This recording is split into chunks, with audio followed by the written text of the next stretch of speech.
ঘুমানোর সময় ভুলেও করবেন না এই দুইটি কাজ। প্রিয় নবী হযরত মুহাম্মদ সাল্লাল্লাহু আলাইহি ওয়াসাল্লাম ঘুমানোর সময় এই দুইটি কাজ করতে নিষেধ করেছেন। আজকের আধুনিক বিজ্ঞান প্রমাণ করেছে ঘুমানোর সময় এই দুইটি কাজ করলে মারাত্মক ক্ষতি হবে, এমনকি মৃত্যুর মতো ঘটনা ঘটতে পারে। প্রিয় নবী তার উম্মতের জন্য কতই না সুন্দর জীবন ব্যবস্থা রেখে গিয়েছে, তারই এক প্রমাণ দিয়েছে আধুনিক বিজ্ঞান। তো চলুন বেশি কথা না বলে জেনে নেই ঘুমানোর সময় কোন দুইটি কাজ করা নিষেধ এবং বিজ্ঞানীরা কি প্রমাণ বের করলো প্রিয় নবীর নিষেধ করা এই কাজ দুটি থেকে। চলুন জেনে আসি। আপনি যদি মুসলিম হয়ে থাকেন ভিডিওটি অবশ্যই দেখবেন এবং শেয়ার করে প্রিয় নবীর হাদিসটি সবার কাছে পৌঁছে দিবেন, কারণ আপনার মাধ্যমে যদি কেউ কোনো ভালো কাজ সম্পর্কে জানতে পারে এবং তা পালন করে তার জন্য আপনি প্রিয় নবীর একজন প্রিয় উম্মত হতে পারবেন। আল্লাহ তাআলা রাতকে সৃষ্টি করেছেন বান্দার ঘুমের জন্য এবং দিনকে সৃষ্টি করেছেন কর্মের জন্য, কিন্তু আমরা অনেকেই অভ্যাসগত কারণে মারাত্মক এই ভুল দুটি করে থাকি। এক নম্বরে প্রিয় নবী ঘরের লাইট বন্ধ করে ঘুমাতে বলেছেন।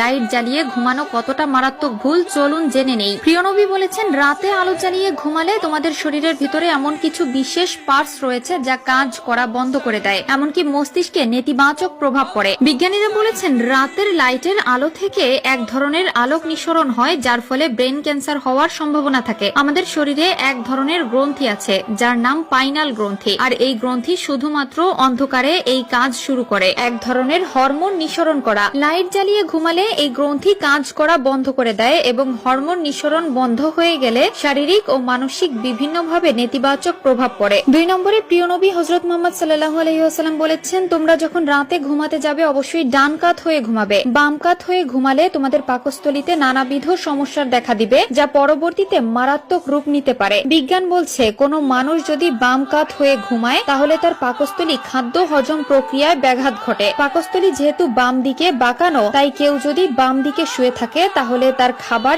এক জায়গায় জড়ো হয়ে থাকে যা তার পাকস্থলীতে পুরোপুরি ভাবে সচল থাকতে পারে না। এর জন্য খাবারটা ইনস্ট্যান্ট নারীর দিকে যেতে অনেক ব্যাঘাত পোহাতে হয়। আর কোনো ব্যক্তি যদি ডান দিক হয়ে ঘুমায় তাহলে তার খাবার প্যানক্রিসে জমা হয়ে থাকে, যার জন্য খুব সহজেই খাদ্যটি প্যানক্রিস হতে রেকটম নালী পর্যন্ত খুব সহজে পৌঁছাতে পারে। প্রিয় নবী তার উম্মতের জন্য বেশি কিছু নিষেধ করেননি, যেগুলো নিষেধ করেছেন সেগুলো তার উম্মতের মঙ্গলের জন্যই করেছেন। প্রিয় নবীর প্রত্যেকটি কথাই আজকের এই আধুনিক বিজ্ঞান প্রমাণ করে দিচ্ছে। সুবহানাল্লাহ। প্রিয় নবী বলেছেন তোমরা পেটের 3 ভাগের 1 ভাগ খাবার খাও, 1 ভাগ পানি এবং 1 ভাগ খালি রাখো, এতে তোমাদের শরীর সুস্থ থাকবে এবং রোগ থেকে দূরে থাকতে পারবে। বিজ্ঞানীরাও একই নিয়মের সাথে মত দিয়েছে। 3 নম্বর কারণটি হলো বেশি কথা বলা যাবে না। প্রিয় দর্শক, যারা অতিরিক্ত কথা বলে তাদের হায়াত খুব তাড়াতাড়ি ফুরিয়ে যায়, তাই যত কম কথা বলবেন আপনার জন্য ততই ভালো। আল্লাহ আমাদের সকলকে সঠিক বুঝ দান করুন।